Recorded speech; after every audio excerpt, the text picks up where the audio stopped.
Bueno, entonces, nada, primero bienvenidos y bienvenidas a todos. Hoy en la sesión del Seminario Permanente de Exilios Políticos vamos a conversar sobre la presentación del libro de Emilio Krenzel, Pensar los 30.000, qué sabíamos sobre los desaparecidos durante la dictadura y lo que ignoramos todavía. Voy a presentarlos brevemente a Emilio, a Eugenia y a Camilo, que son nuestros invitados, invitadas de este seminario, y luego le vamos a dar la palabra a Emilio para que nos cuente un poco sobre el libro. Bueno, Emilio Krenzel es sociólogo, es doctor en ciencias sociales de la Universidad de Buenos Aires, es docente también, investigador principal de CONICET. Y entre sus producciones, además de este libro, se destaca la historia política del Nunca Más, la memoria de las desapariciones en Argentina, que ya va por una nueva reedición. Además, ha compilado otros libros muy importantes sobre el problema de los desaparecidos en Argentina, sobre las luchas por la memoria en América Latina, junto con Eugenia Alier, entre otros temas. Es especialista en temas de memoria, de la violencia política, de derechos humanos, historia reciente y de justicia transicional. Por otra parte, Eugenia Alier Montaño es investigadora titular del Instituto de Investigaciones Sociales de la UNAM de México y es docente en el Colegio de Estudios Latinoamericanos de la Facultad de Filosofía y Letras de la misma universidad. Ella es doctora en Historia por la Escuela de Altos Estudios Sociales de Francia, es miembro del SNI en México en nivel 3 y entre sus múltiples libros publicados, también se destaca su última producción, su última investigación, que se titula 68, El movimiento que triunfó en el futuro, historia, memoria y presente. Ella fue comisionada en el Mecanismo de Esclarecimiento Histórico de la Comisión para la Verdad de México. Se especializa en historia del tiempo presente, en las dimensiones analíticas y ético-políticas de los estudios del pasado y en las memorias sociales del 68 en México. Y por último, Camilo Vicente Ovalle es doctor en Historia por la UNAM también de México y director del Archivo Histórico de la Ciudad de México. Su principal línea de investigación es la violencia política y la represión de Estado a partir de la segunda mitad del siglo XX hasta el presente en América Latina. Entre otras líneas de interés se encuentra la teoría de la historia, la historiografía en América Latina y la historia como herramienta para la política pública. Entre sus producciones se destacan sus dos libros, Instantes sin Historia, La violencia política y de Estado en México, y Tiempo suspendido, una historia de de la desaparición forzada en México, 1940-1980. También Camilo es miembro del SNI en nivel 1. Bueno, vamos a darle entonces la palabra a Emilio para primero agradecerte, Emilio, por darnos este tiempo, compartir con nosotras, que para nosotras es muy importante también que puedas pasar por el seminario y presentar tu libro. Y bueno, pedirte que nos cuentes un poco, digamos, cuáles son los objetivos de este libro, cómo surgió la investigación, y bueno, y lo que quieras compartir antes de pasar a los comentaristas.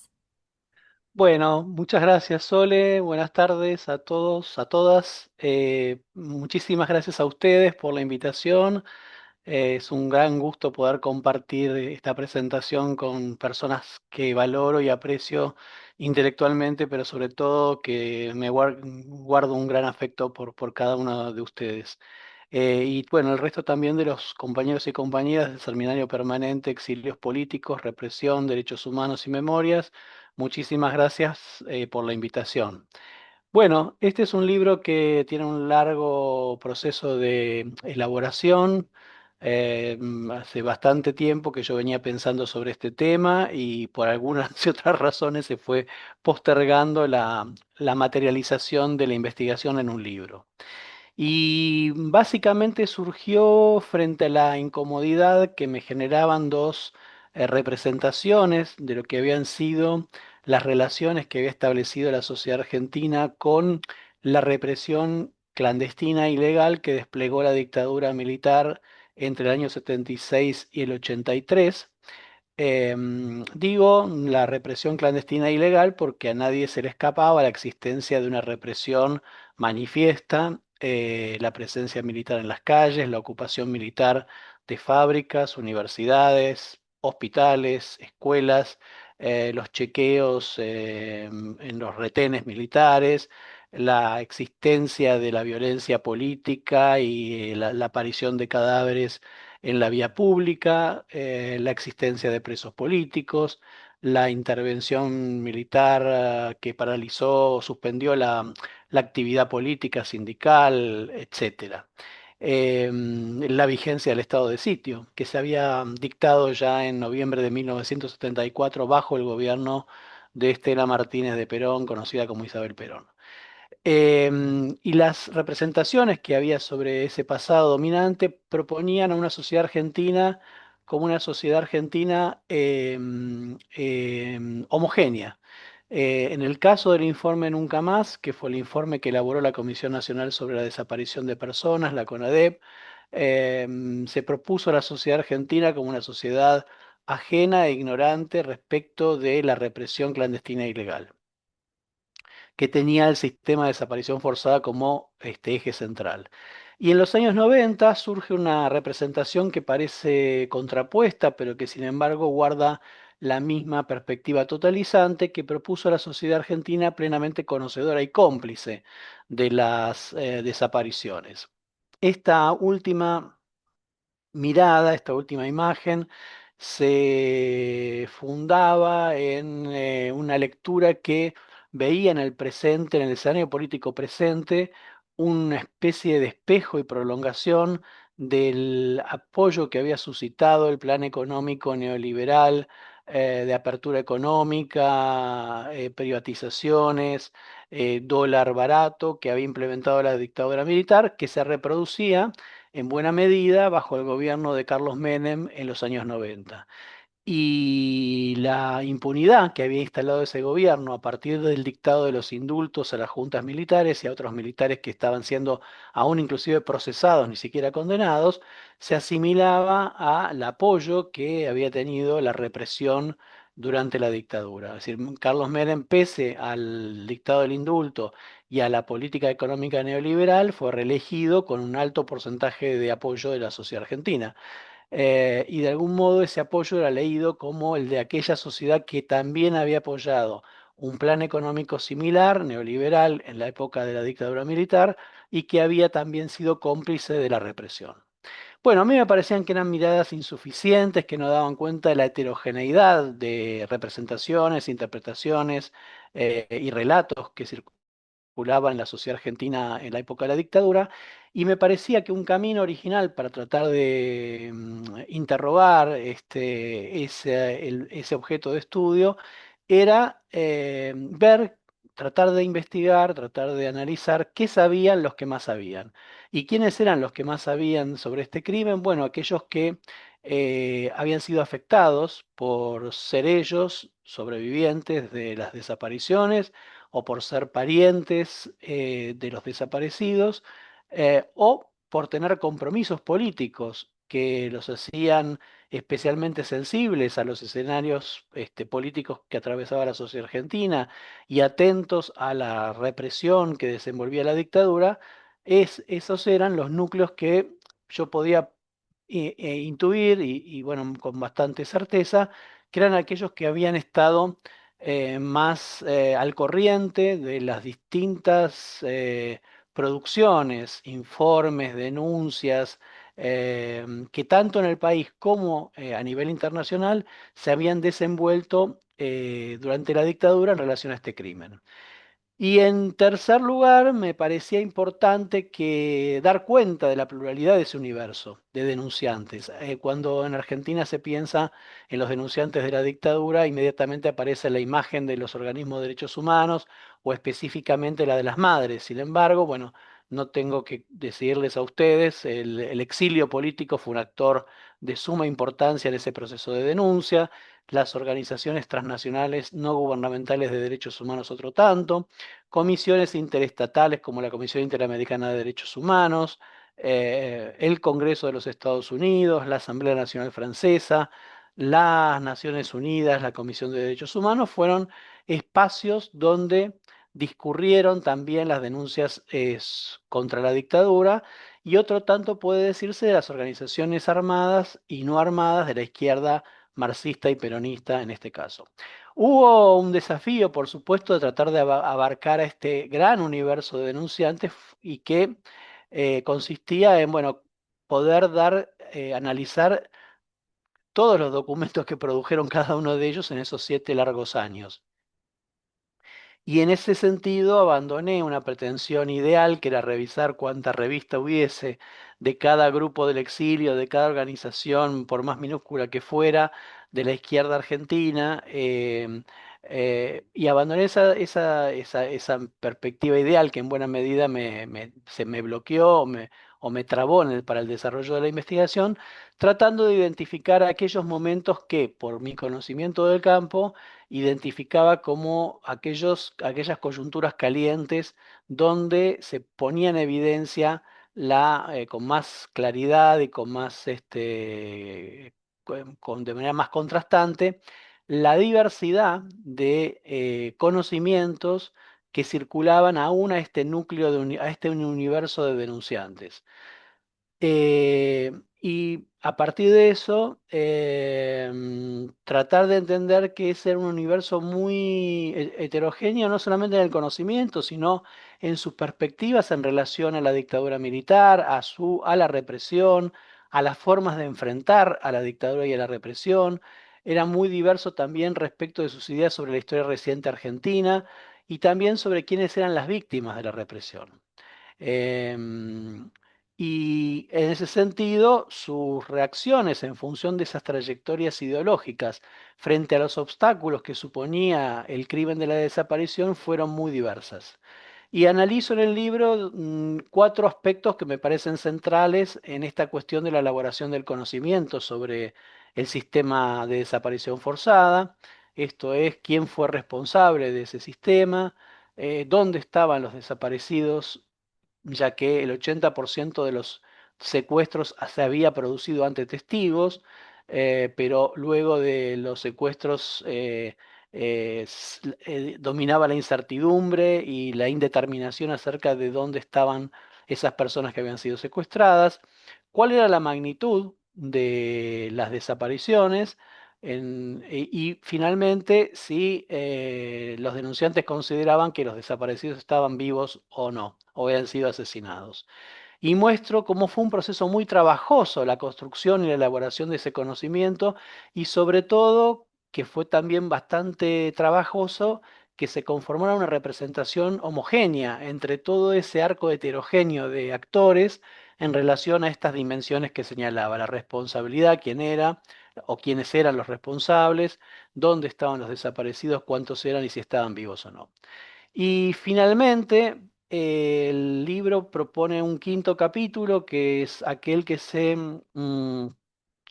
propone para el caso argentino una especie de agenda de investigación posible de cuestiones pendientes o vacantes que hacen a este objeto de estudio. Si todo objeto de estudio tiene vacantes, bueno, me pareció que era un ejercicio interesante pensar aquellas que tienen suma relevancia en relación a ese objeto, y discutir también con otra noción de sentido común, al igual que estas representaciones abarcadoras sobre el conocimiento de la sociedad argentina sobre las desapariciones. Bueno, otra idea común o, o relativamente extendida en el sentido común ilustrado, propone que ya sobre la dictadura y los desaparecidos no hay nada más que decir ni investigar.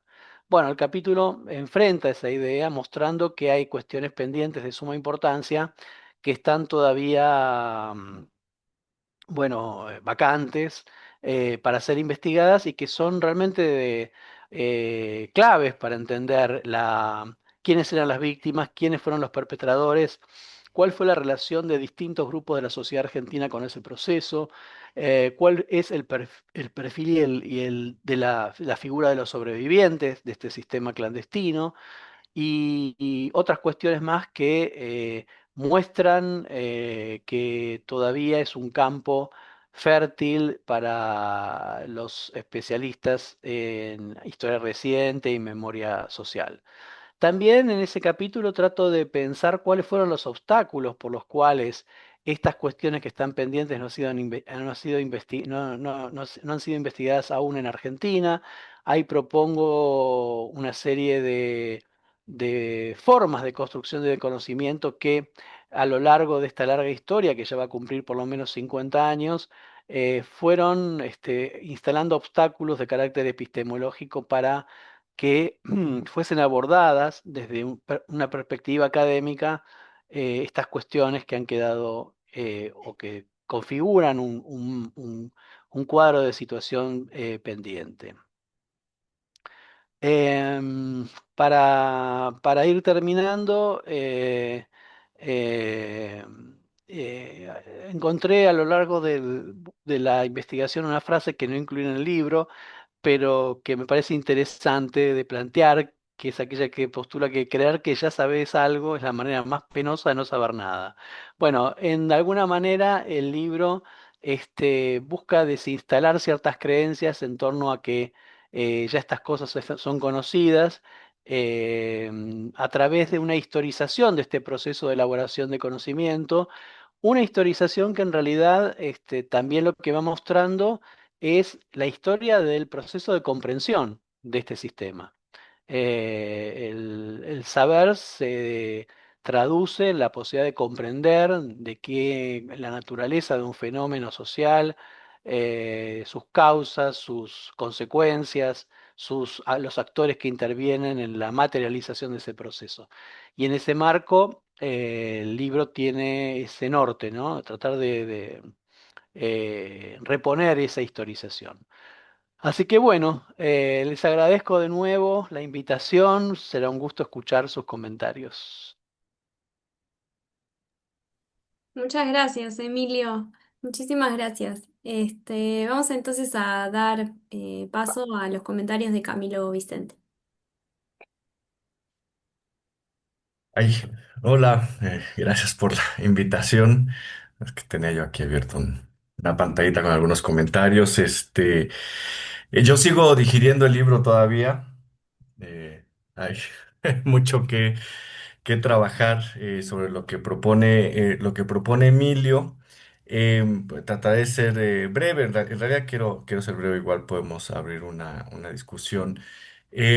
Yo creo que, bueno, iba a iniciar con una presentación más tradicional, pero ya Emilio me ahorró una parte que es un poco explicar cómo está dividido el libro, ¿no? Es interesante también, ahí habría que abrir una pequeña reflexión respecto a las preguntas que Emilio un poco ya explicó por qué las preguntas que Emilio seleccionó para cuestionar este proceso, ¿no? En relación al Estado, en relación a dónde están, en relación al número, ¿no? En relación eh, bueno, a los vuelos de la muerte y a los sobrevivientes, ¿no? Respecto de los testimonios de los sobrevivientes.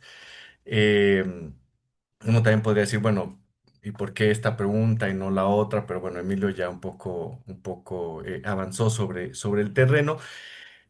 Yo para comenzar, yo creo que es importante situar el libro de Emilio en un contexto, yo creo que es latinoamericano, pero sin duda tiene una marca argentina ahí, em, quizá habría que decir lamentablemente importante, porque el libro de Emilio está situado pues en una situación del debate público en Argentina, pues marcada por el negacionismo, por el retorno de las derechas, ¿no? Por una crisis en las políticas de memoria, crisis que evidentemente no inicia con la llegada de Milei, que sin duda alguna, bueno, es eh, digamos, un momento pues bastante terrible, ¿no? En la historia reciente argentina.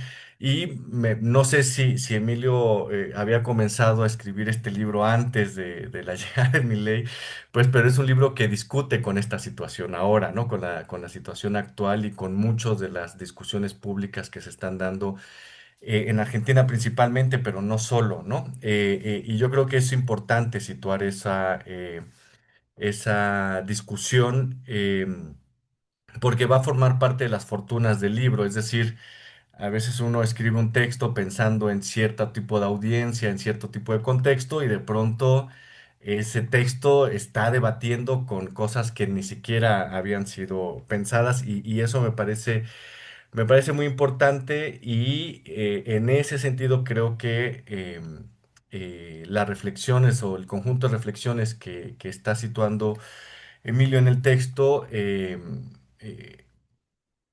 eh, ofrece herramientas para el debate público actual, insisto, no solo en Argentina, pues, pero principalmente ahí. Otro elemento que me parece importante también situar es que las reflexiones que propone Emilio aquí en Pensar los 30.000 se sitúan, y ahí, bueno, Soledad, Silvina, Emilio tendrán más claro el panorama, pero se sitúa en un proceso de profunda revisión y crítica y autocrítica de la historiografía reciente en Argentina respecto de la forma en que se había venido estudiando la violencia política, las violencias de Estado, el terrorismo de Estado, la dictadura, ¿no? Etcétera. Y ahí, bueno, hay un conjunto de libros que me parece que están en este proceso, ¿no? Como El final del silencio de Marina Franco, esta nueva historia de la dictadura argentina de Gabriela Águila, ¿no? O el texto más reciente de Anatomía de una mentira de Hernán Confino y Rodrigo González, por solamente citar algunos que ahorita traigo aquí en la memoria, que están replanteando de manera muy... y yo creo que hay dos características, y bueno, si me equivoco o no, o están o no están de acuerdo, pues ahí abrimos el debate. Pero yo creo que hay dos características de esta nueva historiografía, porque no solo están sometiendo a una crítica muy profunda a el propio desarrollo historiográfico que en los últimos 25 o 30 años se había venido dando en la Argentina, sino que además con mucha mayor claridad y mucha mayor firmeza se están poniendo en cuestión elementos del propio proceso histórico que antes hubiera sido un poco más complicado ponerlos en cuestión, ¿no? Como por ejemplo discutir abiertamente el tema del número, de cómo se fue construyendo el número de los desaparecidos, ¿no? O, por ejemplo, poner en cuestión esta idea de que una vez la llegada de la democracia en Argentina, inmediatamente salió una sociedad argentina concientizada de los derechos humanos, que se mantuvo, digamos, agazapada, pero que en realidad en su corazón tenía la defensa de los derechos humanos, y que sale, y un poco es lo que cuestiona Marina Franco en Al final del silencio también, cómo esta idea de una sociedad vinculada a los derechos humanos, en realidad también fue un constructo que llevó un tiempo, ¿no? Y bueno, yo creo que estas características de estas nuevas propuestas o reflexiones historiográficas me parece muy valiosas, ¿no? Em, para otras historiografías en América Latina que están avanzando sobre estos temas, y que nos señalan, digamos, algunos elementos que habría que cuestionar también en otras latitudes, ¿no? Entonces yo creo que situar ahí el libro también de Emilio en ese contexto político del debate público en Argentina, pero también historiográfico, nos permite también entender la dimensión y la importancia de lo que está proponiendo, las discusiones a las que está abriendo Emilio. Em,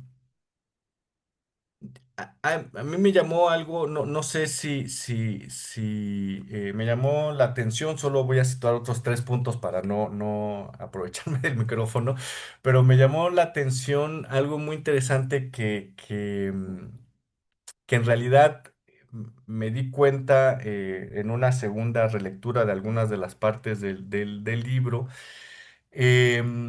y que es algo que va puntualizando Emilio en distintos momentos, pero no sé si hubiera merecido un capítulo especial, y es la relevancia de los procesos judiciales eh,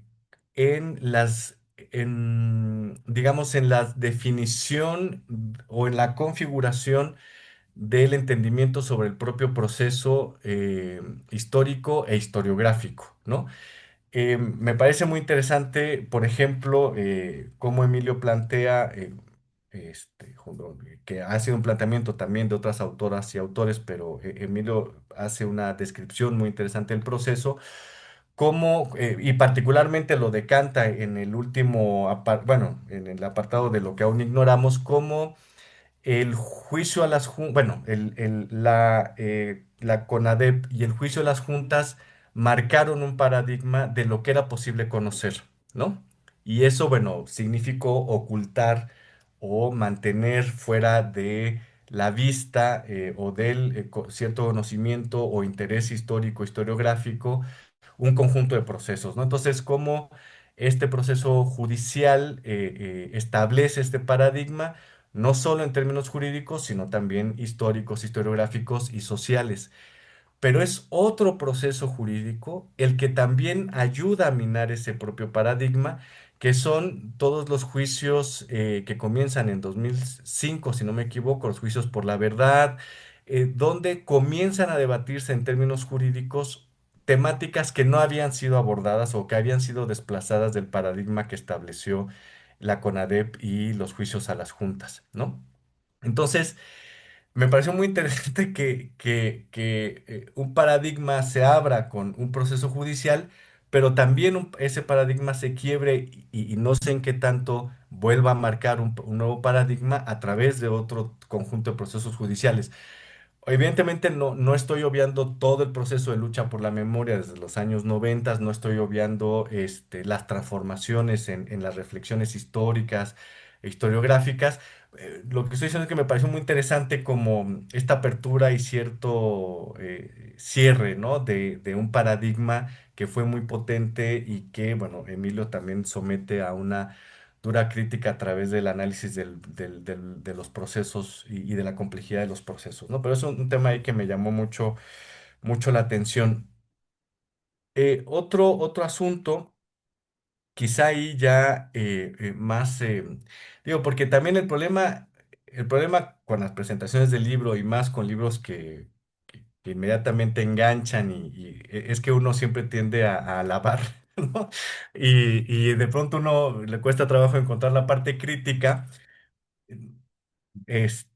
No sé, tendré que darle otra tercera relectura para ir agarrando, para encontrar la parte crítica, pero me gustaría, no en términos de crítica, sino como de pregunta a Emilio. Hay un tema que creo que puede ser muy sensible para la sociedad argentina, pero que ya se está planteando también en estas nuevas historiografías y que Emilio lo va planteando en distintos momentos. Y ahí quizá pienso que a lo mejor también hubiera merecido otro capítulo. Este, siempre pasa, ¿no, Emilio? Que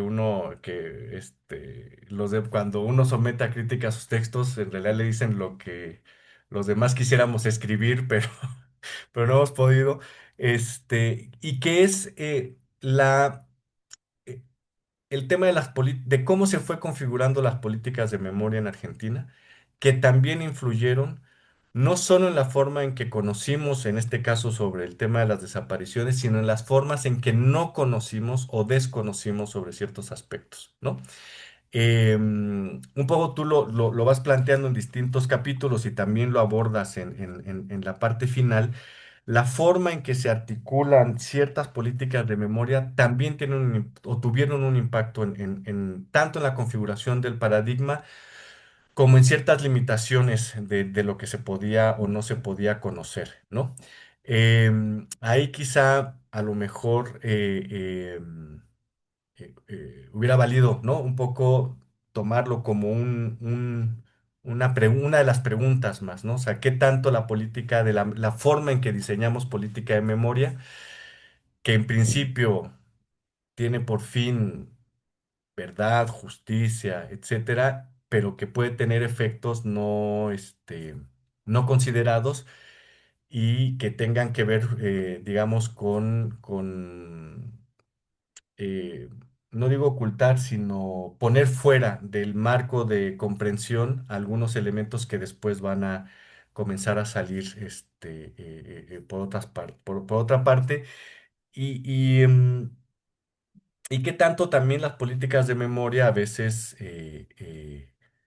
em, pueden tensionar también no solo el campo de conocimiento histórico, historiográfico, sino tensionar el propio campo de derechos humanos, ¿no? Y la configuración de las demandas, etcétera.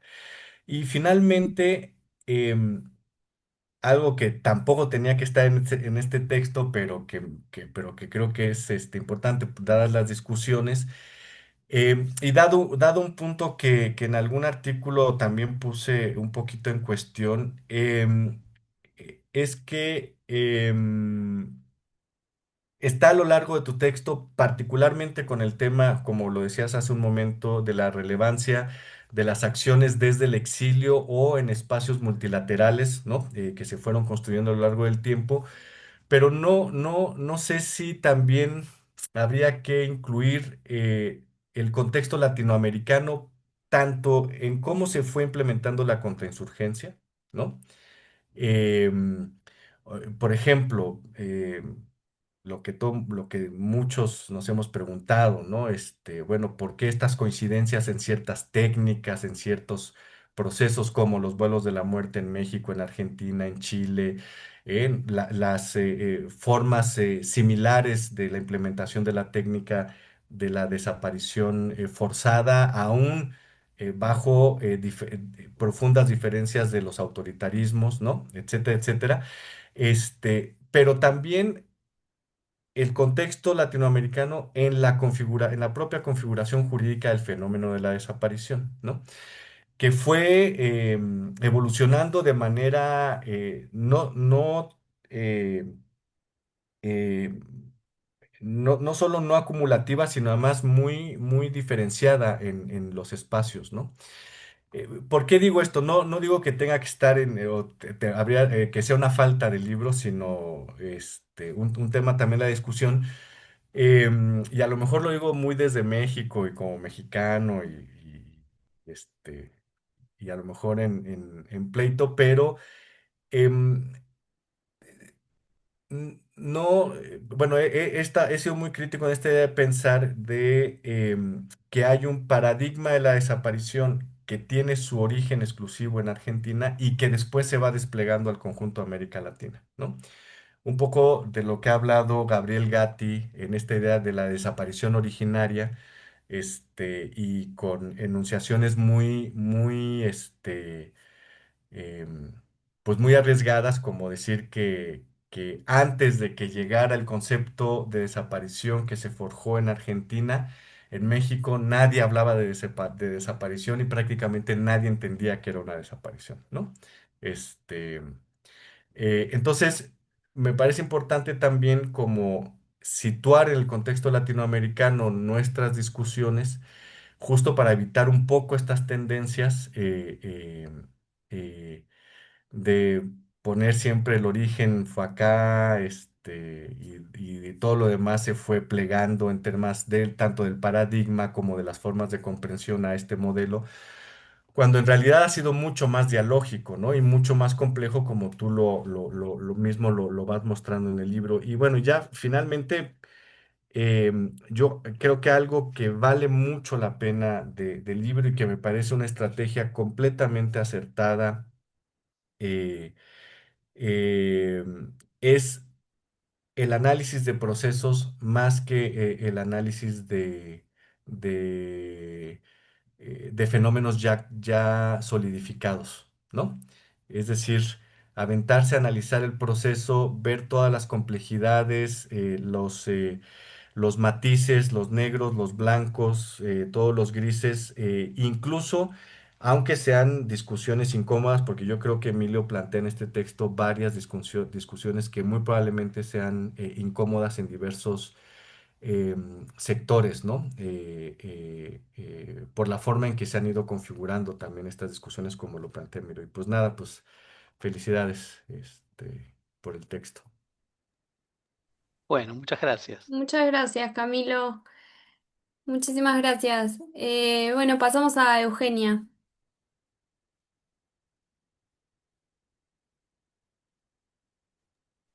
Sí, gracias. Bueno, espero no tener problemas de señal, porque de repente como que el internet no está muy bien, pero si los tengo me dicen y en todo caso apago la cámara o algo así.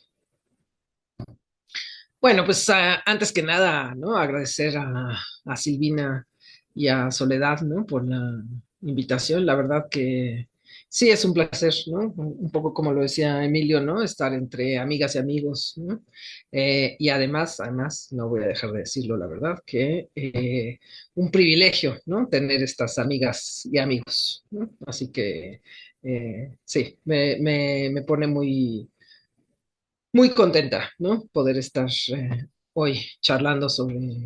eh, y bueno, como más de la mitad de los que están acá son amigas y amigos, pues eso, ¿no? No solamente eh, eso, ¿no? Sí decirlo porque me parece muy importante.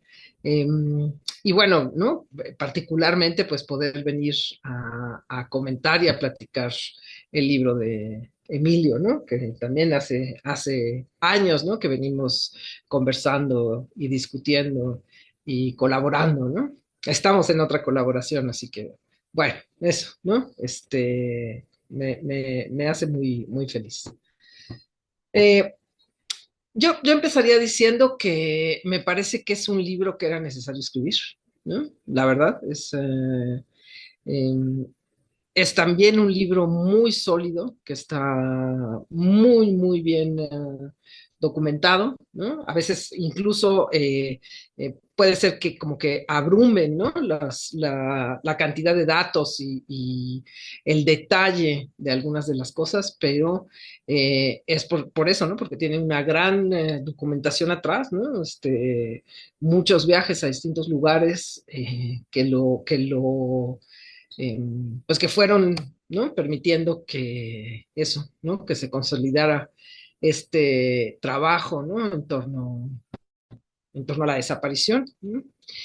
Eh, y bueno, eso, ¿no? Ya lo dijeron tanto Camilo como Emilio, ¿no? Es un libro sobre el conocimiento que ha existido y existe sobre los desaparecidos políticos en Argentina, ¿no? Sabemos que es un caso paradigmático en la desaparición, eh, pero también en la construcción de las memorias sobre desaparición, ¿no?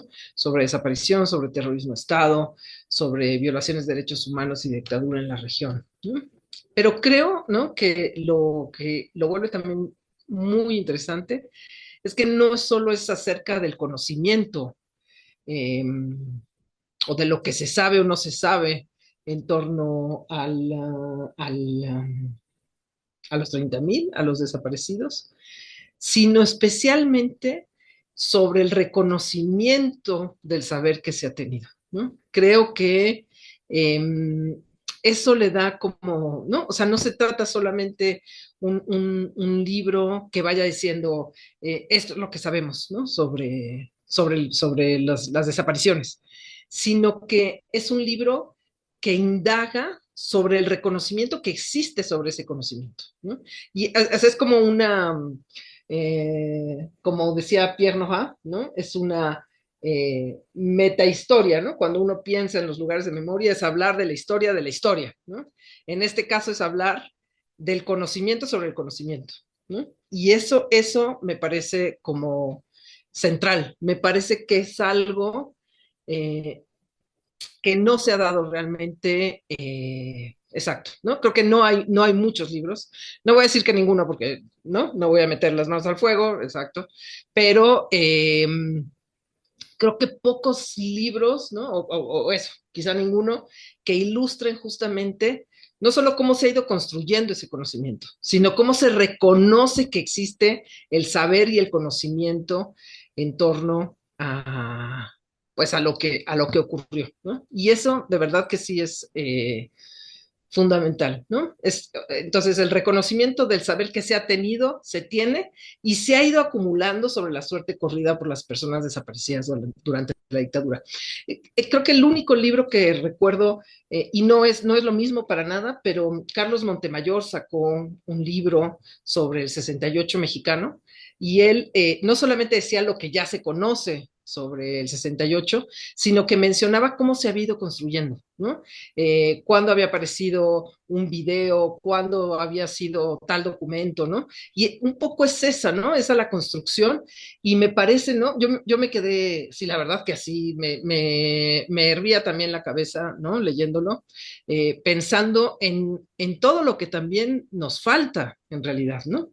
Y pensaba que nos falta mucho, ¿no? Pensaba, me hizo recordar todo el trabajo de Pierre Laborie, ¿no? Este historiador francés que trabaja sobre opinión pública, ¿no? Y que creo que, por ejemplo, eso es algo que nos hace falta en América Latina, ¿no? Trabajo sobre opinión pública, o sea, ¿qué se sabía y qué se pensaba? Es muy difícil, ¿no? Porque en realidad casi nunca hay las fuentes para hacerlo, pero ¿qué se sabía y qué se pensaba sobre determinados temas en determinados momentos, ¿no? ¿Qué pensaba la gente cuando estaba ocurriendo el 68 en México? Entonces, creo que de alguna manera el libro de Emilio aborda eso, ¿no? Aborda como el estado de la opinión pública, ¿no? Y muestra justamente cómo, o sea, desmiente que pueda haber algo cercanamente a lo heterogéneo, incluso hoy, y eso creo que es todavía más importante, ¿no? O sea, que no lo era en la dictadura, pues lo podíamos sospechar, pero que sigue sin serlo hoy, creo que también es medular, ¿no? Al trabajo pues, que has hecho, ¿no, Emilio? Realmente. Eh, ya no voy a decir cuáles son los capítulos del libro porque ya lo dijeron, ¿no? Creo que en general eh, además, son todos textos creo que muy relevantes, son necesarios para, por supuesto, para la academia, pero lo son también, me parece, para la comunidad de sobrevivientes, de familiares de víctimas y para los organismos de derechos humanos, ¿no? Todos los capítulos me gustaron mucho, me parecieron muy importantes, pero personalmente fueron tres los que más me, me conmovieron o me llamaban, ¿no? Justo por todo el trabajo que hemos hecho y demás, ¿no? El de las cifras, ¿no? Siempre me ha parecido y es un tema que también desde que trabajé en Uruguay, ¿no? Me daba vueltas, ¿no? Justamente esto de las distintas listas, los distintos números, y creo que es algo que en algún momento discutíamos también, ¿no? Emilio y yo, ¿no? Respecto a lo que implica los 30,000, a cómo se puede o no se puede cuestionar todo esto, ¿no? Creo que es un tema que me parece muy valioso, ¿no? Me pareció central, por supuesto, el de los testimonios, particularmente en lo de vuelos, y el capítulo de cierre sobre qué podemos saber aún, ¿no? O sea, como una especie de... o sea, los otros también, vaya, ¿no? Pero a mí en lo particular estos fueron los que más me engancharon, ¿no? Y sí quisiera decir algo sobre el epílogo, ¿no?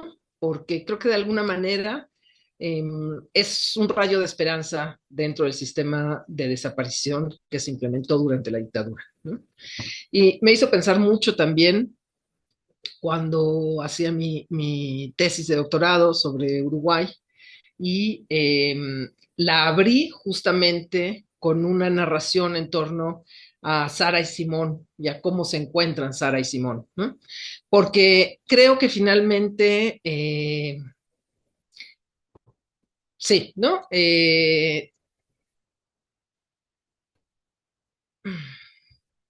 Cada niña, ¿no? Cada niño recuperado rompe el sistema de desaparición, ¿no? Acaba con lo ominoso.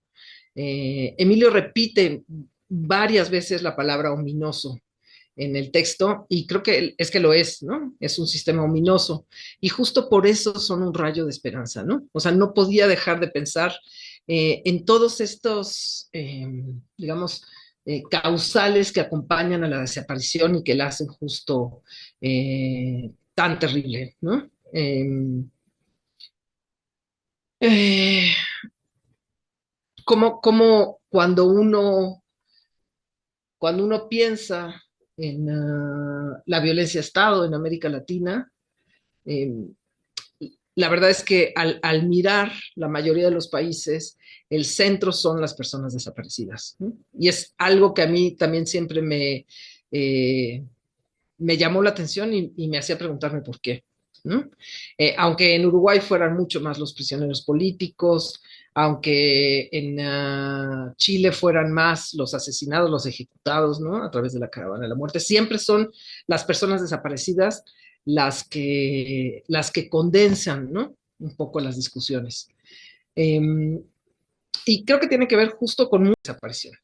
Y, y por supuesto lo que, ¿no? También impacta es la desconfianza hacia los y las sobrevivientes, ¿no?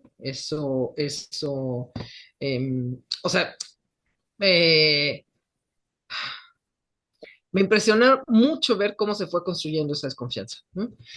Yo sabía desde hacía muchos años de la existencia, ¿no? De esa desconfianza, pero como que a partir de esto pude entender más y además, pues eso, situarla históricamente, ¿no? ¿Qué es lo que le daba sentido a esa desconfianza? Eh, o sea, como que hay eso, ¿no? Son partes de la historia que yo creo, no lo sé ustedes, ¿no? Pero que yo no conocía, ¿no? Entonces, realmente muy interesante de conocer, ¿no? De ir sabiendo. Este, entonces, eso me pareció muy, muy bien. También me pareció fundamental, ¿no? Pensaba, ¿no? En ese capítulo, con respecto a los sobrevivientes, pensaba también en Pollack, ¿no? En todo el trabajo que hizo sobre los testimonios de sobrevivientes de la Segunda Guerra Mundial, ¿no? Bueno, del Holocausto. Y cómo, ¿no? Él dice que finalmente hay un momento para hablar que no siempre coincide con el momento para escuchar, ¿no? Y que es justo lo que muestra el texto de Emilio, ¿no? O sea, cómo González, ¿no? Y Cid estaban dispuestos a hablar, estaban dispuestos, o sea, además me conmovió su historia, la verdad es que me conmovió muchísimo, ¿no? Cómo ellos estaban dispuestos a hablar, estaban dispuestos a decir lo que habían visto, lo que habían vivido, para que otras personas lo supieran, para que la sociedad y el mundo lo supiera, pero además, pues de alguna manera para que los familiares también pudieran tener una respuesta, que era justo lo que estaban buscando. Eh, y no, como que no pude dejar de pensar eh, en todo lo que vieron después, ¿no? Y en toda la desconfianza que se generó en torno de ellos dos, ¿no? Y me preguntaba, ¿no? O sea, como que me quedo ahí sí todavía como con dudas de esa historia y de qué pasa con ellos, ¿no?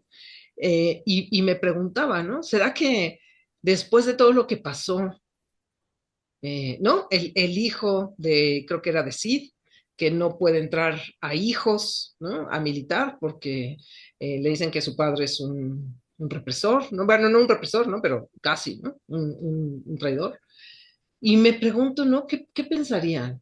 ¿Valió la pena decirlo? ¿No? ¿Valió la pena hacer el esfuerzo que hicieron también por denunciar? No sé, o sea, realmente me movió muchísimas cosas, ¿no? Eh, me pareció muy impactante, ¿no? Y eso también como que me hacía pensar, ¿no? Justamente en este último texto sobre las dificultades para avanzar, ¿no? Y cómo, o sea, ese texto sobre vuelos, las disputas al interior del campo de los derechos humanos me impresionaron muchísimo también, no porque no sepa que existen, las vivimos en carne propia, pero sí, o sea, como verlas ahí y analizadas, ¿no? Y creo que la división y las disputas en los distintos campos no son una cuestión menor a la hora de avanzar en el conocimiento, ¿no? Yo creo que, por ejemplo, en México, ¿no? Se han evidenciado las dificultades, ¿no? Para construir una verdad en conjunto, ¿no? Para articular esfuerzos de trabajo entre el Estado, la sociedad civil y el campo académico, ¿no? Pues muchas veces, creo, priman las trayectorias personales por sobre los aspectos colectivos, ¿no? Y entonces, como que sí me pregunto, ¿cómo vamos a construir una verdad sobre los vuelos de la muerte si la información se vuelve un capital político para algunos actores? ¿No? Entonces, creo que eso justamente, ¿no? Me parece también central del libro de Emilio, ¿no? Cómo evidencia todo esto. Yo creo que una presentación de un libro nunca es el lugar para la crítica, ¿no? Al contrario, lo es para invitar a leer, ¿no? Y sobre todo para comprar el libro. Así que quienes no lo han comprado o no se los han regalado, es el momento, ¿no? Lo único que sí diría es que coincido con Camilo, ¿no? En el hecho de que el libro no mira hacia otros espacios geográficos, ¿no? Eh, o sea que sí tiende a ver como una mirada muy hacia adentro, a veces en Argentina, ¿no? Como que no voltea a ver qué es lo que pasa en otros países. Y digo, no siempre se tiene que hacer, ¿no? Pero sí creo que efectivamente en estas temáticas de violencia de Estado, de represiones, ¿no? Justo, ¿no? Como si en México los vuelos comienzan en el 71, pues sí, hay que pensar y debatir, ¿no? Que cómo se fue.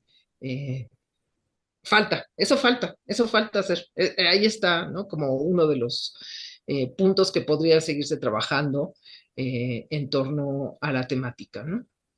Pero bueno, definitivamente creo que es un libro eh, pues muy maravilloso, ¿no?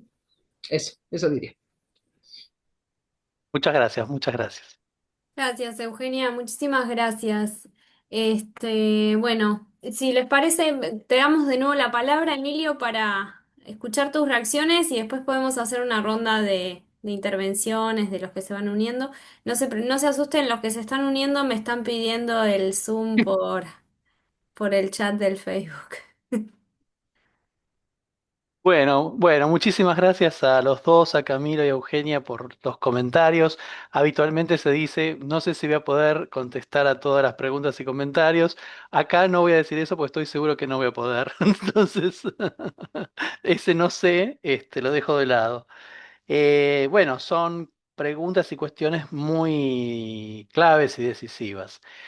Y voy a a hablar del contexto de publicación que mencionaba Camilo y que realmente fue un libro postergado durante bastante tiempo, con lo cual, eh, mm, pero sin embargo, ya sabía que había ciertas cuestiones que eran delicadas de tratar, no tanto como el actual contexto argentino lo supone, pero sí que ya eran cuestiones difíciles de tratar en su momento, bastante tiempo atrás.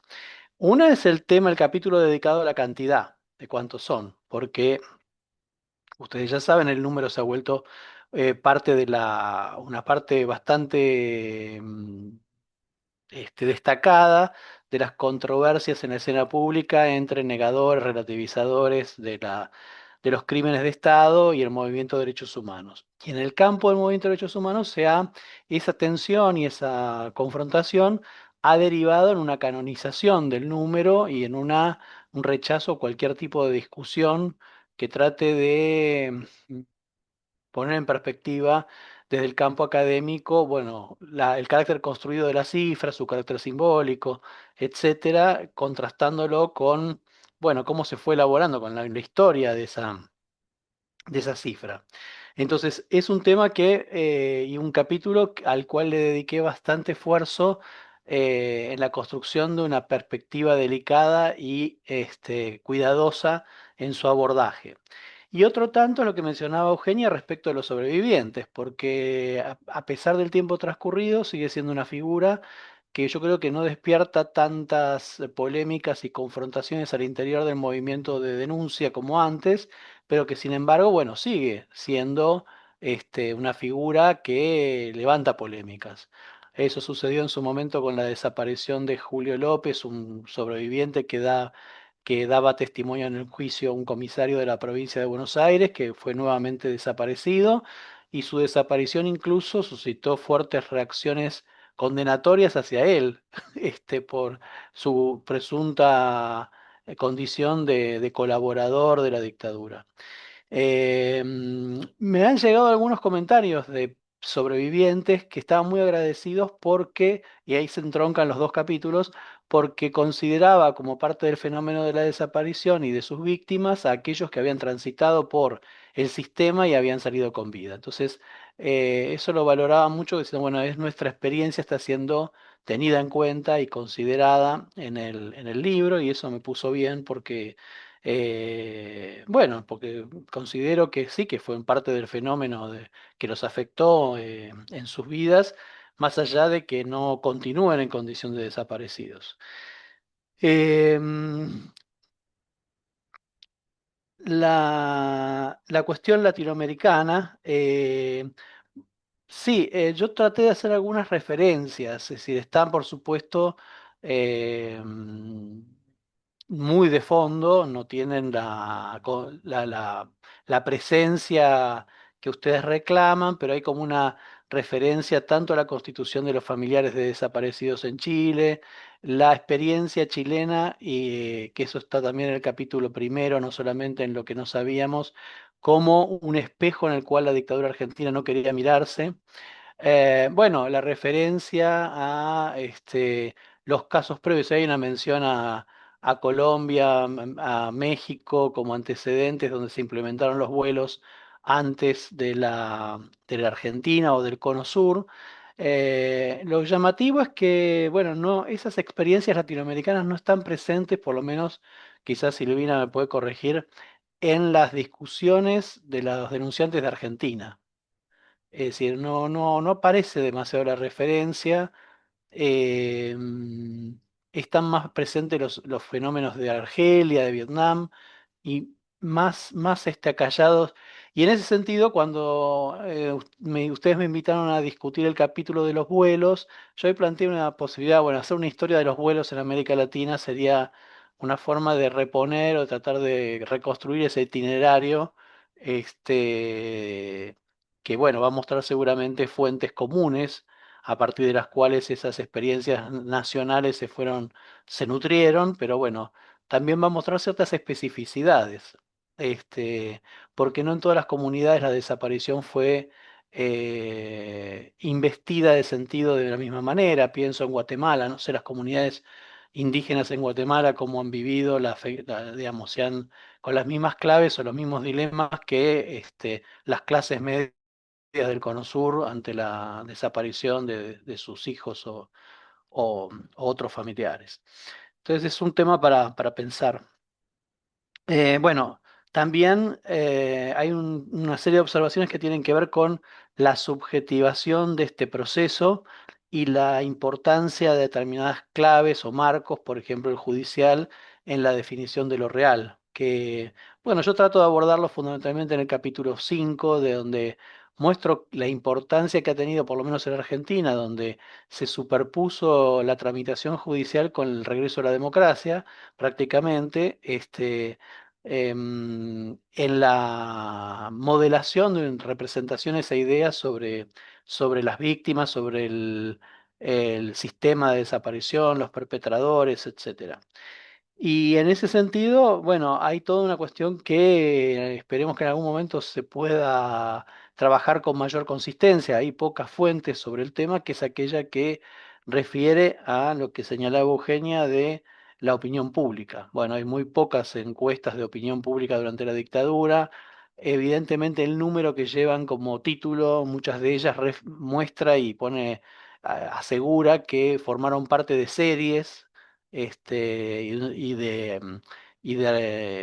bueno, de cuestiones sistemáticas que iba haciendo, de mediciones sistemáticas que iba haciendo la dictadura acerca del estado de la opinión pública, uno de cuyos temas de preocupación para quienes la hacían a través de la Secretaría de Inteligencia del Estado y de la Secretaría de Información Pública era, bueno, justamente conocer el estado de la opinión pública en relación a la represión. Era una cuestión que estaba en el centro, creo yo, de las preocupaciones de la dictadura militar. Y bueno, ahí hay una cuestión también pendiente a partir de la posibilidad de que se vayan develando archivos estatales que den cuenta de esas mediciones. Em, Eugenia señalaba la importancia del libro para el activismo, los familiares, los sobrevivientes, y bueno, de algún modo, en el cuidado con el tema del número y estuvo presente la idea de que iba a ser, también a partir del título, un libro que podía convocar el interés entre el activismo de derechos humanos, de familiares y sobrevivientes. Y aquí me parece que pasa una cosa paradójica, porque hay un reclamo no solamente en este tema, ¿no? De que la academia, que la universidad, que la investigación atienda los problemas reales y concretos, que se metan en el barro, pero cuando la investigación académica se mete en el barro, no es muy bienvenida. Porque, bueno, los colectivos en general tratan de buscar que vengan a reafirmar sus ideas y creencias, y que no las vengan a discutir, mucho menos. Y entonces eso torna, me parece, más compleja la relación entre el activismo y la academia. Y después también pensaba que el activismo es muy variado, ¿no? Que hay activismos que son más receptivos a las ideas que circulan en el campo académico y otros que son muy refractarios y que, digamos, que hay una cerrazón y un rechazo a poner en discusión creencias que están sostenidas ya hace mucho tiempo, que rechazan que se vean amenazadas por cuestiones, por gente que es asimilada a parte del otro campo, al campo enemigo, y en ese sentido se cierran mucho las posibilidades de discusión y de intercambio. Em, Así que bueno, entre otras preguntas que pensaban que en un momento Camilo mencionó que podrían incluirse otras preguntas, se me ocurrieron algunas otras, digamos, esta discusión de quiénes eran, por ejemplo. Digamos, el quiénes eran también se fue modificando. Yo lo trabajo a lo largo del libro no como una dimensión independiente, pero sí, digamos, me preocupé también por dar cuenta de las variaciones que se fueron dando también en la representación sobre los desaparecidos a lo largo del tiempo, en función también de las cuestiones de los tiempos y las etapas y de las políticas de la memoria que se mencionaban, ¿no? Eh, y eso también configura una cuestión clave en el tema del proceso de conocimiento de lo que pasó. No es lo mismo pensar de que la casa de brujas afectaba a cualquiera, por inocente que fuese, como dice el Nunca Más en el prólogo, a pensar, bueno, que hubo un proyecto político, exterminio de una fracción movilizada de militantes radicalizados que buscaban el cambio social. Bueno, eh, así que bueno, eso también es. También había pensado en un capítulo sobre los chicos, sobre los niños, sobre la apropiación, y decidí incluirlo como material dentro del libro y no como un capítulo independiente, habida cuenta que hay una tesis de una persona que yo dirigí, Fabricio Laino Sanchís, que ha trabajado en detalle el proceso de las histórico, ha historizado, digamos, las campañas de las abuelas de Plaza de Mayo en función de la identificación y recuperación de los nietos. Entonces me parecía que no iba a resumir o a condensar el capítulo en función del trabajo de Fabricio, y me pareció importante, digamos, incluir algunas cuestiones a lo largo del libro más que dedicarle un capítulo entero. Así que bueno, hasta aquí dejo. Me absuelvo a mí mismo de las cosas que no pude contestar o tratar. Perfecto, genial, Emilio, muchas gracias. Bueno, si les parece, podemos hacer una pequeña ronda de preguntas e intervenciones de todos y todas los que quieran. Pueden o levantar la manito o directamente preguntar. Alguien que rompa el hielo. Dani, dale. Hola, muy buenas tardes a todas, a todos. Bueno, yo no he leído el libro, espero hacerlo muy pronto. Me apunto para comprarlo. Sí. Este, y bueno, yo creo que esta pregunta que voy a hacer se responderá leyéndolo, ¿no? Pero me causa mucha curiosidad a propósito de todo el trabajo que se hizo acá en el mecanismo. Preguntarte, Emilio, ¿qué es, o sea, desde tu perspectiva, qué es lo que ha pesado más en el proceso de construcción de este conocimiento? Si los trabajos, o sea, yo creo que es una respuesta muy compleja, ¿no? Merece esto, pero los trabajos desde la sociedad civil, las organizaciones de derechos humanos, los trabajos desde las instancias gubernamentales, no sé, me pregunto esto para todo este tipo de trabajos, ¿no? En tu experiencia, en el conocimiento que adquiriste al analizar este proceso, ¿qué nos podrías comentar sobre eso? Gracias, Dani. ¿Hacemos una pequeña ronda antes? ¿Les parece? ¿Sí? ¿Sí? ¿Alguien más?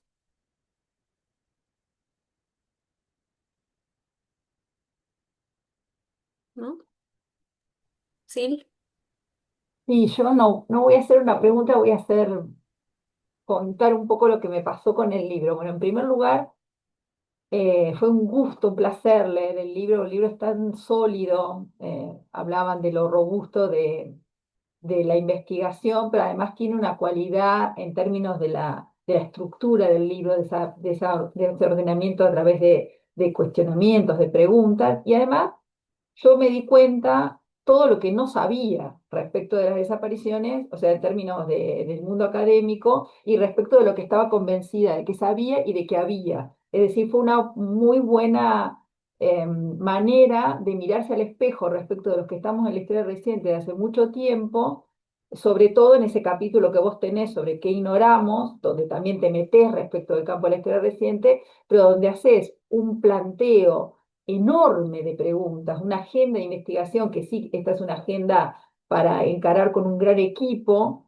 y a la vez después tener un gran director de orquesta como serías vos para poder darle un verdadero sentido, digamos, a esto, que no queden, digamos, que no quede limitado a un conjunto como de monografías o de cuestiones. Y en esto retomo un poco lo que decía Eugenia, que este no es un trabajo solo sobre cómo historizar las formas de conocimiento, sino de aquello que la sociedad reconoce y ha reconocido como que es su conocimiento desde aquel momento hasta ahora. Y yo ahí creo que si uno piensa en nuestro presente y sobre todo en el presente político que estamos viviendo, digo, creo que también es una especie también de meternos delante del espejo, un espejo muy molesto de pensar que como sociedad sabemos relativamente poco o hemos reconocido, o hemos asimilado relativamente poco, y que hay una mirada desde la academia, una mirada y crítica que propone como estrategia analítica la historización, es decir, aquello que le reconoces que en buena parte de esta construcción de representaciones acerca de las desapariciones no hemos tenido, quizás por los formatos que han imperado en términos de los lugares propicios para esa construcción de memoria. Y ahora voy a decir otra cuestión. El otro capítulo que me pareció fundamental, sobre todo cómo está construido, yo te había escuchado no me acuerdo, en alguna jornada de la historia de la RER, que es el tema de los números. Es decir, esta propuesta que vos hacés respecto de cómo entender la desaparición, cómo pensarla con los sobrevivientes, con los niños apropiados, etcétera, etcétera, me parece que para mí supongo que debe ser una cosa que todo el mundo destaca, digamos, resalta como un elemento totalmente disruptivo, digamos, me parece a mí, respecto de la manera de pensar el universo de las víctimas y quiénes son los desaparecidos, y a la vez poder entender qué es lo que está detrás de la idea de los 30.000. Es decir, en tu esfuerzo por contar no solamente cuándo aparecieron las distintas cifras, cómo disputaban entre sí, qué sentidos de la violencia representa cada uno, sino intentar explicar de alguna manera esos 30.000, no como cifra redonda, sino como una cifra precisa. Vos planteas este debate, si entendemos ese universo con el universo de los sobrevivientes, ¿cómo sería? Este por un lado, un elemento absolutamente urticante. Vos creo que has tenido llamados de gente de los organismos y que yo creo que están tratando de disputar al negacionismo actual, tratando de darle sentido a la cifra de los 30.000. Bueno, esto es un elemento fundamental porque vos te metés en una reconstrucción, intentás pensar cómo entender la desaparición, así como, no sé, pienso, bueno, acá se planteó el contexto latinoamericano, pero si pensamos, por ejemplo, el tema de los desaparecidos en España, que también tiene detrás de la idea de la representación del desaparecido hay otra historia que nada tiene que ver, por ejemplo, con la latinoamericana o probablemente con la argentina, para decirlo de alguna manera. Yo creo que ahí pensar en la cifra a partir de esta nueva o esta manera de entender la desaparición, me parece que es realmente muy importante y muy provocativa. Y la otra, que vos recién la dijiste, es que también te metes en otra discusión súper álgida que tiene que ver con pensar si la represión fue indiscriminada o si fue selectiva. Y a la vez, ¿por qué fundamental lo de selectiva y no indiscriminada y plantear la idea de genocidio a partir de la idea del número? La última cuestión, creo que cuando te plantean esta mirada, digamos, de donde por ahí lo latinoamericano está ahí, yo creo que ahí hay otro libro para hacer, en todo caso. Yo coincido con vos, digo que en buena medida las referencias que usan los denunciantes, al menos de los que yo he visto, no utilizan las experiencias latinoamericanas para referenciar, son otras, son Vietnam, son el nazismo, son otras. Y sin embargo hay otro universo de víctimas en donde la experiencia latinoamericana sí actúa como referente, que es en el caso de los exiliados, ¿sí? En el caso de los exiliados, sí, los exiliados latinoamericanos, sobre todo en Chile, actúan como un referente. Así que eso como un elemento central. Así que ya digo, para mí fue primero un gusto enorme porque es un libro de fácil lectura, pero que requiere dos, tres, cuatro lecturas porque vas encontrando capas de sentido. Tiene una complejidad analítica muy importante y lo dice alguien que participó como parte de proyectos que dirigía Emilio, en donde estos temas de conocimiento y reconocimiento, de los grados de conocimiento de quienes conocían, no me acuerdo cuánto fue el PICT que vos presentaste, yo era parte de eso, yo era integrante. En 2010.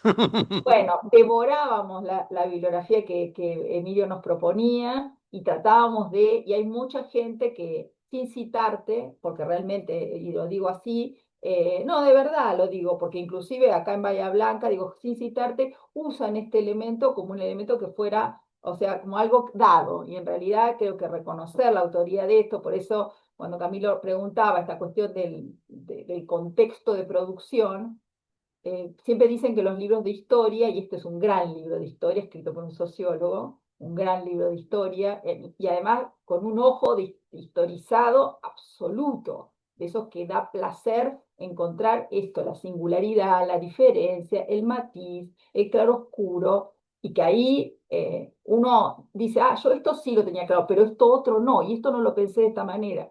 Ya digo, y volviendo, digo, hay mucha gente que utiliza esto digamos, como en planteos de objeto, en planteos de nuevas preguntas y no reconoce. Y digo, Camilo planteaba esto. Cuando empezó a escribir, bueno, Emilio dijo al principio, bueno, es un proceso largo, pero realmente es un proceso muy largo. Ahora, el producto es absolutamente cerrado, ya digo, y creo bueno, que conforme esto se incorpore, digo, porque es verdad que dialoga con otra historiografía que plantea una revisión de ciertas maneras de conocer, ya digo ahora desde el campo de la academia, un campo de la academia que es absolutamente poroso con el de las organizaciones, inclusive de derechos humanos, de las cuales muchos académicos, y de hecho mucha producción académica fue producida en algún momento y sigue siendo producida desde el campo del activismo humanitario, digo, estaba necesitando, ya digo, porque das en un debate que hoy se reactualiza, tiene otras características,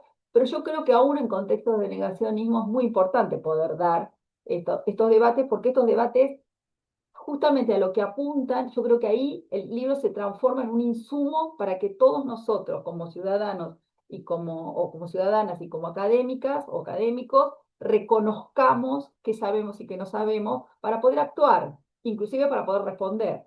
En eso, ya digo, fue un gusto. Y digo paréntesis, ya digo, lo he leído, lo he releído, lo tengo súper marcado y seguramente, ya digo, será motivo de nuevas relecturas para poder seguir aprendiendo. Gracias, Emilio. Bueno, muchas gracias, muchas gracias. Gracias, sí.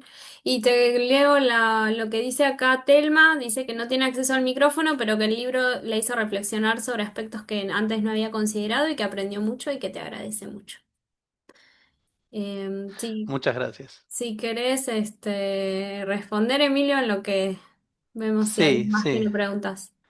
Bueno, la primera pregunta, digamos, es difícil poner, pero yo creo que el movimiento de derechos humanos, digamos, o diría más, este universo de denunciantes que construyó en condiciones realmente adversas, muy adversas, conocimientos sobre estas cuestiones que hacían a este sistema, que era novedoso en la Argentina, nunca se había implementado a nivel nacional un sistema así, eh, que las referencias de otros países de América Latina tampoco circulaban en la sociedad argentina para entonces, y que por supuesto era muy heterogéneo, había quienes al primer día ya sabían de qué se trataba, a grandes rasgos, quién era responsable, la magnitud, dónde estaban los desaparecidos, que los estaban matando, bueno, pero otros no. Y aún donde estaban era un conocimiento que los que más lo tenían, es decir, que sabían que estaban en cuarteles, en unidades militares, en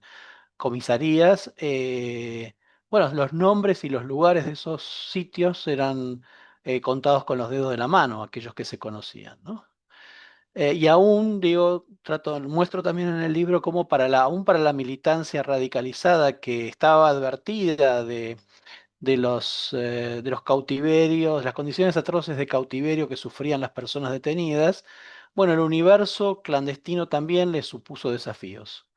Voy a reivindicar el capítulo 2 donde estaban, que es un capítulo que muestra también el descubrimiento de un universo que, conocido en algunos rasgos, era, sin embargo, ignorado en toda su complejidad y en todas las tramas de relaciones perversas que había dentro de él, que venían a ser un desafío, o se tornaban un desafío para quienes caían en cautiverio, descifrar, conocer, asimilar, Así que bueno, yo creo que ese movimiento de denuncia, y dentro de ese movimiento podría decir que fueron las organizaciones de derechos humanos y las de familiares, que eran quizás en la gran mayoría, porque también muestro cómo había familia, bueno, y otros colegas lo han dicho ya, no solamente yo, había familiares que tenían militancias radicalizadas previas, no es que todos se desayunaban con la política en ese momento, digo, bueno, eran en general los que tenían menos armas para entender lo que sucedía, para ver cómo enfrentar este crimen atroz, cómo soportar a la vez, bueno, la sustentabilidad de la vida doméstica y privada en ese contexto. Ahora una chica que estoy dirigiendo está trabajando sobre las mujeres de los obreros desaparecidos de la empresa Ford. Bueno, ya eran amas de casa y el ingreso familiar principal era el de sus maridos. Y sus maridos son desaparecidos y luego son derivados a prisiones comunes y pierden, son despedidos de la empresa por ausencia sin aviso de sus lugares de trabajo y se quedan de un día para otro sin salario, sin ingreso familiar en familias con varios hijos, y o teniendo el desafío de buscar cómo saber de qué le pasaba a sus maridos. Bueno, en ese contexto y en el contexto de una dictadura donde además eran hostigadas cada vez que iban a preguntar cualquier cosa a cualquiera, pudieron construir una situación donde la causa Ford terminó siendo llevada a la justicia y condenados dos gerentes que participaron del secuestro y de las torturas de estos trabajadores.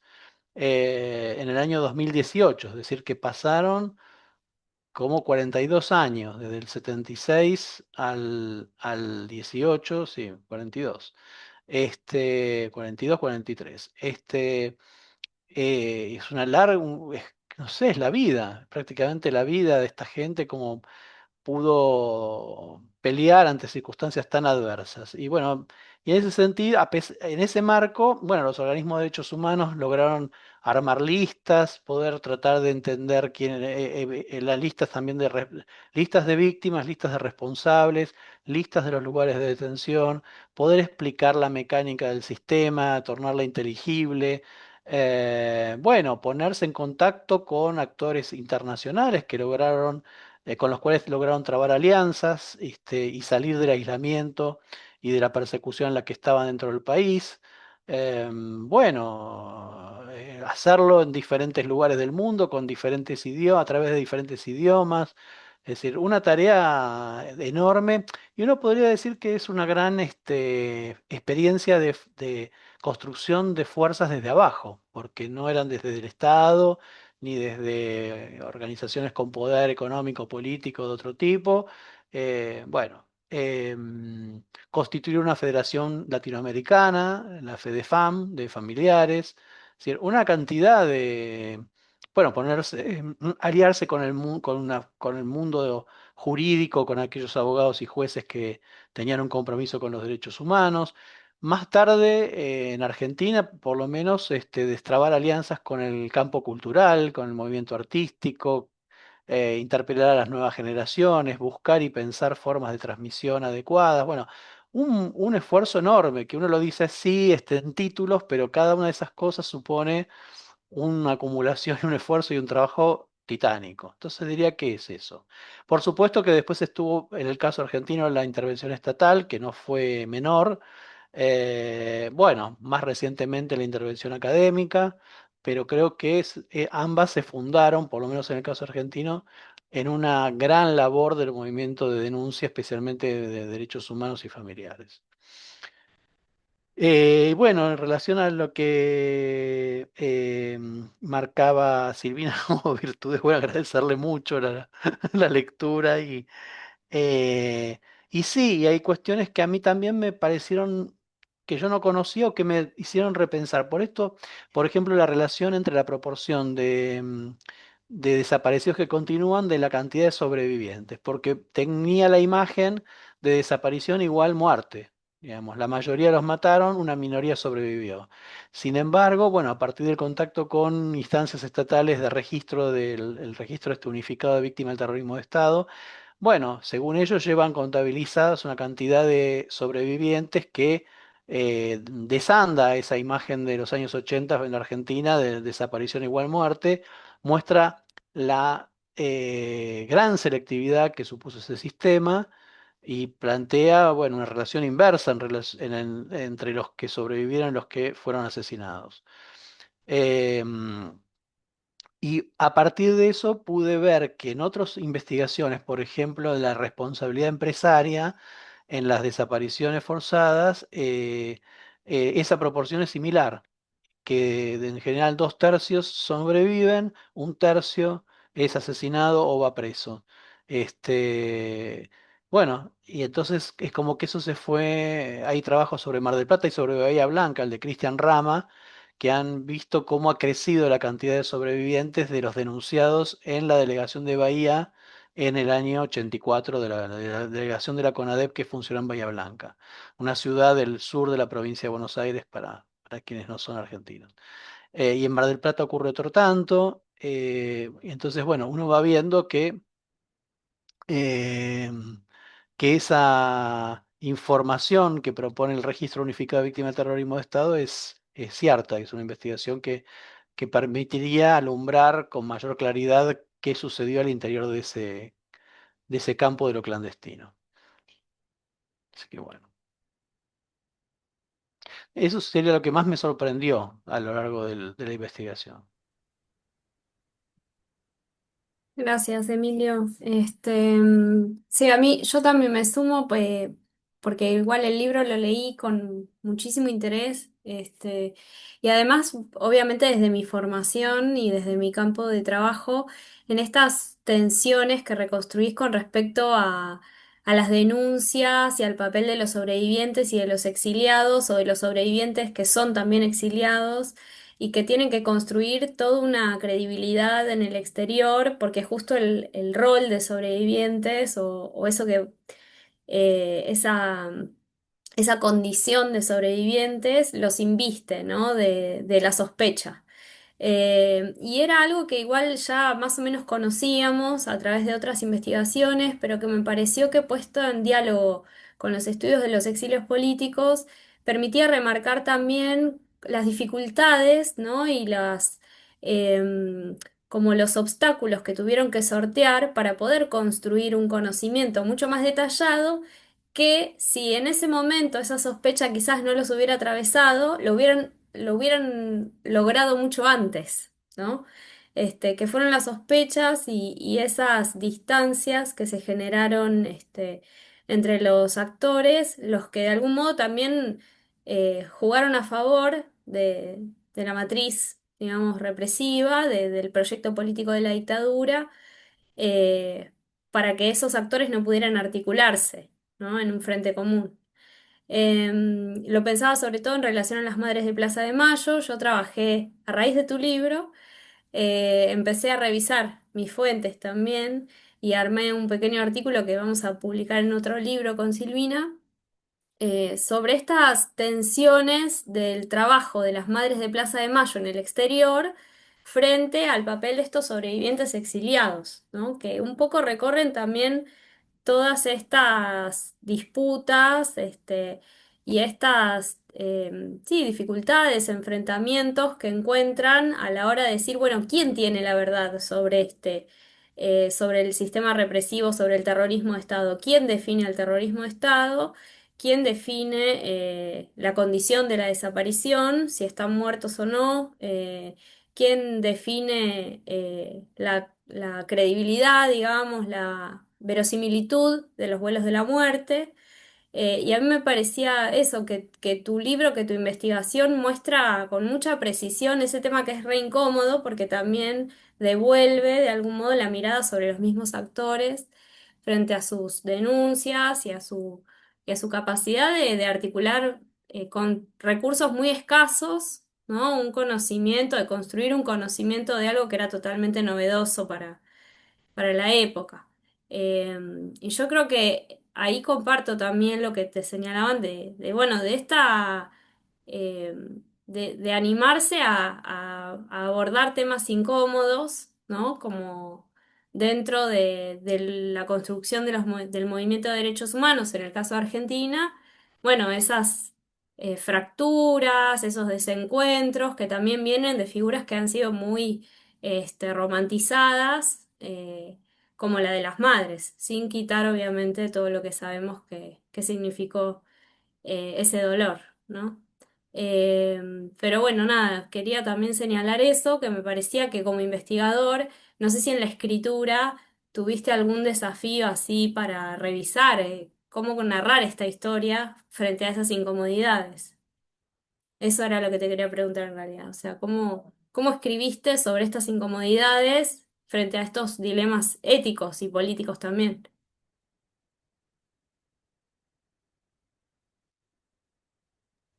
Eh, no sé. No, bueno, tratando de ser cuidadoso en el sentido de ponderar, a ver, inclusive en el caso del rechazo de las madres al testimonio de los sobrevivientes cuando afirman la muerte de los desaparecidos, en algún momento señalo como que, bueno, estaba bien, pero que a la vez en documentos que entregaban a Naciones Unidas, a la Comisión de Derechos Humanos, reconocían la posibilidad que la mayoría de los desaparecidos habían sido asesinados.